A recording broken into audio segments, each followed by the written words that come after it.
1303 թվականի հունվարի 6-ին Նպատ լեռան հատվածում, այնտեղ որտեղից Արածանի ակունքներն են գտնվում,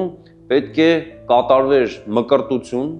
եւ նախ, ինչպես պատմիչն է նշում, նախ մկրտվել է թագավորն իր ընտանիքով, այնուհետև մի քանի օր շարունակ բոլոր իշխանները, ավականին ամբողջությամբ եւ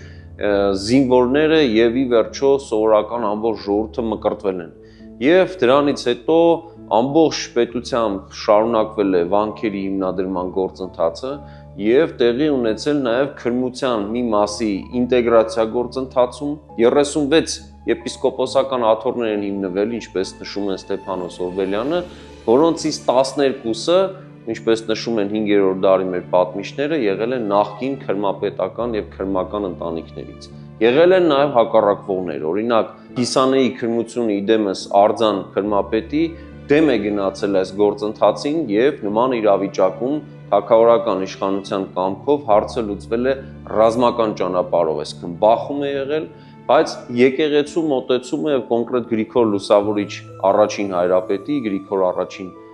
կաթողիկոսի մոտեցումը հետեւյալն էր, որ հնարավորինս պետք է հաշտեցնել անցյալը եւ ներկան ապագայի համար։ Եվ այս տեսանկյունից իհարկե նաեւ նախաքրիստոնեական շրջանի ազգային շատ սովորույթներ եւ տոներ ինտեգրվել են նոր կրոնի հետ։